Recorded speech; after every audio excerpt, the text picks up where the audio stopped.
Hello, my name is Maybe Aglinski, and this is my presentation on the book I read called The Illuminati, The Cult That Hijacked the World by Henry Makow. Want to uncover some mysteries about the Illuminati secret society? Well, what if I told you that it is not near anything of what you think it is? Throughout this presentation, I'm going to take you on a mind-bending journey into the world of societies and conspiracy theories. So get ready to explore the hidden symbolism, historical connections, and alleged influence of the Illuminati that has been happening right in front of your face. So with this book, there was no plot along with characters. It was pretty much an informational book, which I kind of enjoyed reading because it's not like anything I have really read before. But there's 5 main parts of the book, and I'm going to talk about them. So number 1's a financial elitist. So in this book, Makow writes about financial elitists, which basically means that some people believe that a small group of powerful individuals want to control the global economy and manipulate it to their advantage. They are said to have immense influence over governments, banks, and corporations, shaping world events to serve their own interests. It's a controversial topic with theories ranging from secret society to shadow governments. So basically, financial elitists are people who make the most money within the highest power of the job they do. And it is like a conspiracy theory that these people want to form together and kind of make one government for the whole world. Number 2 is Zionism. The Zionism and the Illuminati have several times have overlapped within each other.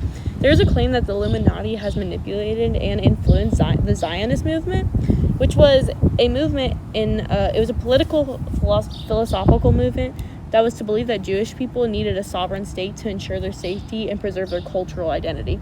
That's like saying in Israel they can only have Jewish people allowed, is pretty much what that means. The reason Makow writes about this is because it's a large ordeal, and there are many times and facts that show that the Illuminati has been involved within this movement. Number 2 is the New World Order. Makow writes about the conspiracy of the New World Order in this book. This is a conspiracy that powerful elite figures are trying to form a political and economic power among all worldly governments and create a totalitarian one-world government. In simple terms, this means a group of the highest successful people want to form together and basically rule the world. The reason Makow addresses this in this book is because it overlaps conspiracies about the Illuminati secret society and is chosen to believe to be deemed as one of the elites to form the new world.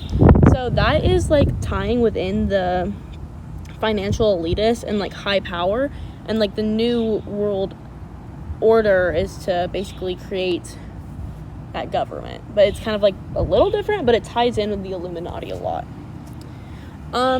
Jewish bankers. Makow writes about the ties within the Illuminati secret society and Jewish bankers because of the financial elitists, like how we talked about earlier, along with the financial elitists. There is no known conspiracy about the Jewish bankers, but there is a suspicion that comes along with them. For a long time, the Jewish race has been highly successful in the financial area, such as banks, etc. They are elitists. That is why the idea of Jewish bankers are tied in within the New World deal. Makow doesn't confirm that this is a conspiracy theory, but more as a known fact that hasn't been looked at while discussing the Illuminati secret society. And then changing interest funds created out of nothing. In this book, Makow writes about the large portion of the story charging interest funds out of nothing. It's associated with the practice of fractional reserve bankings. And fractional reserve bankings is when banks are allowed to lend out more money than they actually have in reserves. This first started up when banks began to start opening on every block in the 1900s.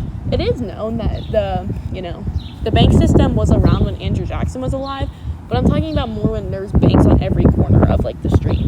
Since the elitists were typically the ones running the bank, along with the elitists of the Jewish population, this all ties in the New World deal once again. So basically, you have the financial elitists, and then you have Jewish bankers who work within that. There's the New World deal, which is what they want to do, and how they started it was throughout banks. My personal connection was when I chose to read this book, I thought it was going to be a more like the movie I've watched called Eyes Wide Shut. It's about a secret society in New York, but it actually turned out to be nothing like the movie. I'm a very energetic person, and along coming with that is a lot of fascination with very random things. That is why I'm drawn to conspiracies, but there is so much to learn about them, and you can go down wormholes and learn the most out of this world things. I have been on the wormhole of the Illuminati Secret Society for a while because of all the controversy that comes along with it, and the big factor of really not knowing what it's all about. Reading this book reminded me of this book I read one time in 7th grade called The Holocaust. This book was really big, and it was all informational. There really was no plot. It just had a lot of information about like certain events in the Holocaust, and even though it sounded very boring, it was actually really fun to read, and I learned a lot more than I had like ever learned in school. My academic response. For me, I believe the level of difficulty of this book was extremely hard, but for other people who enjoy reading rather than me, they might not find it as hard. I typically don't read a lot, but reading this book really did challenge me. But overall, I thought it was actually really interesting, and I actually enjoyed learning so much. The author of this book used tactics that I had never seen before. It was more of reading a very long infographic rather than reading a book with like plots and characters. Final thoughts. I enjoyed reading this book even though it was hard for me. Given that this book has no characters or no plot, it was purely informational, it was still intriguing and extremely interesting. I would recommend this book to people who definitely read a lot, along with people who are very into conspiracy theories like myself. If you are more of a person who would enjoy a book with the characters and plot and suspense, this book is not for you. Overall, I'm glad that I read this book, but I would not choose to read a book so informational like this one again. Throughout this presentation, I hope you realize that the Illuminati isn't some people in masks in Hollywood that clone each other. It's actually been right in front of our face, and it's been right in front of our face the entirety of our history. So, thank you for watching.